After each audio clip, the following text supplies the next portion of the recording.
Qualifying for the 2024 Abu Dhabi Grand Prix just finished up. I'm here to go over all of the highlights. We had a couple in each session, so let's get started right away. With Q1, everything was normal until turn one. So turn one had this nice FIA stewards camera here to follow track limits, and that was the main story of the entire qualifying session was this track limits here in turn one. So Perez was the first victim who they took his time off for this and then reinstated it after he went out and did another run in Q1, so kind of ruining that for him. Let's take a look at this first one. Look right now, that was Sergio reversed. Perez. Really hard to tell, and they will. I'll go to a slower shot as well when they reinstate it, but they ended up taking this first lap away from him, which I believe put him in P4 and would have been enough for him to get into Q2 without having to do another run. But because they took this lap away, he went out and did another run, wasted another set of tires just for them to reinstate it after the fact. So after he does his run, let's look at the replay here. Once they reinstate it. That's a man under pressure, clearly. He's had a difficult time. Slow it down, lap it reinstated. So here you go, slow motion. Really hard to tell, and the discrepancy here was the wording that the contact patch of the tire, not this outer wall, had to be over and on the white line. And it seemed like a lot of the drivers had the front axle turned around and stayed on the line while the back came off. That seemed to be the case here for Perez too. He instantly disputed it and ended up being correct. They reinstated his time a little bit too little too late because both of his times would have gotten him in, but that was the first moment in Q1 there. Other things to mention in Q1 is Valtteri Bottas momentarily takes P1. So he takes P1. He had a really great qualifying session, ends up getting into Q3.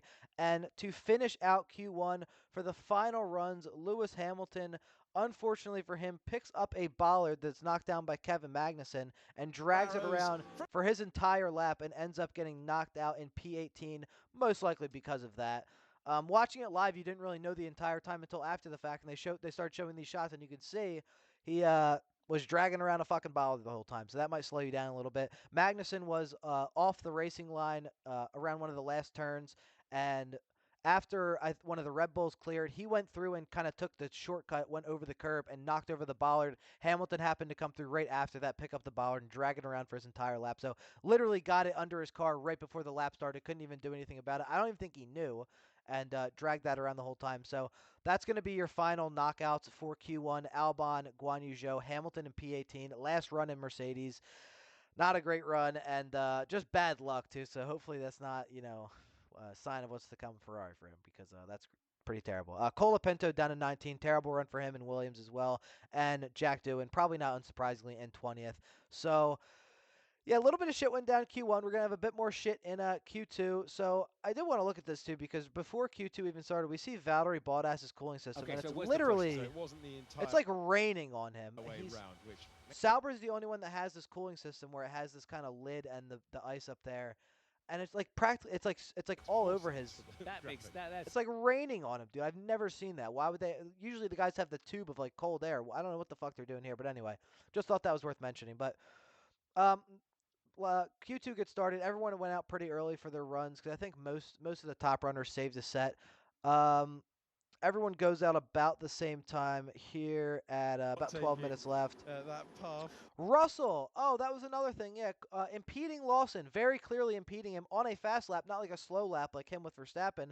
And they didn't do anything about it. So yeah, I mean, I guess rules for thee and not for me, I guess, when it comes to, the British bias. But anyway, Q2, pretty quiet until Charles Leclerc almost fucking bends it into one of the last turns on the circuit here. Let's take a look at the replay. By the fact that couldn't have been much closer, man.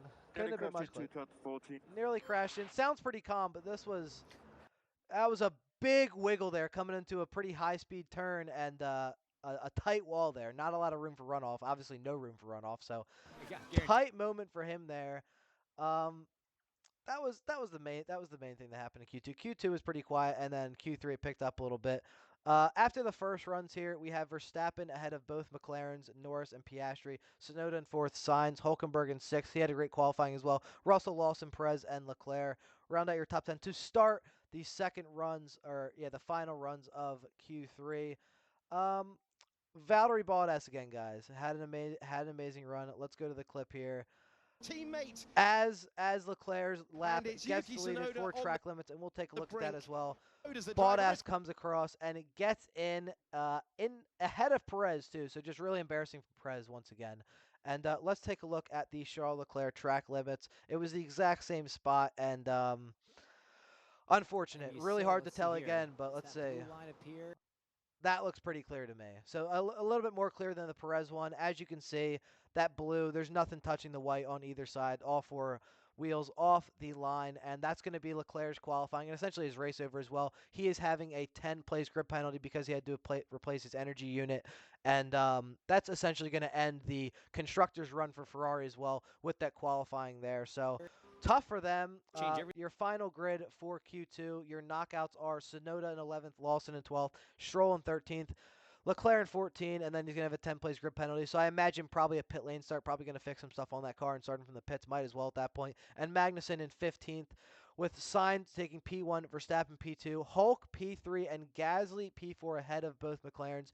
I don't think they did a final run. They might not have because they were pretty far ahead, but that's your Q2. So going into Q3, this is where shit almost hit the fan for Verstappen. So on his first push lap, he almost lost it at the very last corner, and here he comes here around the final turn here. Goes crooked, hits that curb, must have bottomed out or something, and just goes straight towards the wall and almost loses it, and still takes the fastest lap at that point. Doesn't get much closer than that. Coming around the very final turn, has a fastest sector too. Again, I have to keep pausing because of copyright. And hits a little bit too much of this curve. You can see on this entry right here, you can see he bumped. Stays on, whips it out to the outside, and thank God for him there was a little bit more room there because almost lost it there. Still takes the fastest time, but oh boy, that was a close one. Let's take a look at the slow motion replay they had here of a little bit different angle. He's got the presence of Says he lost almost 2/10 there and still takes the fastest time. It wasn't enough in the end, but the white line as well. I've never seen. Yeah, here's a view from the stands, and as you can see, man, that thing almost whipped out, and the car control's crazy. One of the very few mistakes we've seen for Verstappen this year, and yeah, tough one. Oscar Piastri, he was a victim of the turn 1 track limits in Q3. Gets his time deleted, and again, just the rear comes off. The front might be on, might not be, but regardless, the rear is off, and the front just not enough to stay on, I guess. That was a little bit closer than Leclerc's, but still just a little bit too much, and his time gets deleted. That's going to hinder him a little bit, but he comes back and still has enough time for another lap here. Let's take a look at Hülkenberg, who comes across in P1 with about 30 seconds left. Obviously wasn't enough to hold on, but at the moment, you know what I mean? Amazing qualifying from him, and wasn't enough to hold on, but it was fun while it lasted. Norris comes across on his final lap, and Piastri takes P1 for a second. Norris comes through right after Piastri takes P1 away from him, and that will do it. Let's take a look at your final grid here, and obviously, as anyone would have probably predicted, it was a McLaren 1-2 here. Your final grid, though, a little bit mixed up today. We have Lando Norris P1, Oscar Piastri P2, Carlos Sainz, Nico Hülkenberg in P4, an amazing run from him, Max Verstappen in P5, Pierre Gasly in P6, gets into Q3 again. He's been on a roll recently, and Alpine seem to have found some pace, so good for them going into next year, and they need these points here for the crucial constructors race, which they're gonna take. I think, what is it, P6? I'll have to double check that for the recap, but we have George Russell behind Gasly in P7. Alonso makes it through P8. Valtteri Bottas has a chance to score points before he's gone in P9. And Sergio Perez, probably not going to be much of a threat to him if I have to guess, in P10. Let's go through to your bottom 10. Yuki Tsunoda, Liam Lawson, Lance Stroll, Leclerc in P14, but he's going to drop down, obviously, with that grip penalty. Kevin Magnussen, P15. Alex Albon, 16. Guan Yu Zhou, 17. Lewis Hamilton, after dragging around a bollard all of his last run in Q1, takes 18th ahead of Colapinto and Jack Doohan, rounding out P20. Really boring at times, but also every single session had something. It was mainly that track limits there at turn 1 was the point of contention. And then obviously Lewis Hamilton carrying around that bollard, that was pretty fucked. And Yeah, pretty exciting. I guess the constructors is pretty much over at this point with McLaren lining up 1-2 and Sainz alone in third with Leclerc being in the back of the grid. So that'll pretty much do it for that. Hopefully we see Piastri take Lando to a little bit of a fight here. I mean, there's no point in just letting him go because it's not like Leclerc is really any challenge for the drivers' championship against Norris either at this point. So that'll do it, man. Like the video if you liked the video. Just thought I'd do a recap because there were some moments here, a little bit boring, but overall, I mean, dragging around a bollard is probably enough to make a video about itself. That's pretty fucking funny. I couldn't believe he was P18 when he came through, but that made a lot of sense, obviously, when you're dragging that around on the floor, which has so much to do with the time and the downforce and everything. So that'll do it. Subscribe, like the video. I'll be back after with a race recap. Peace.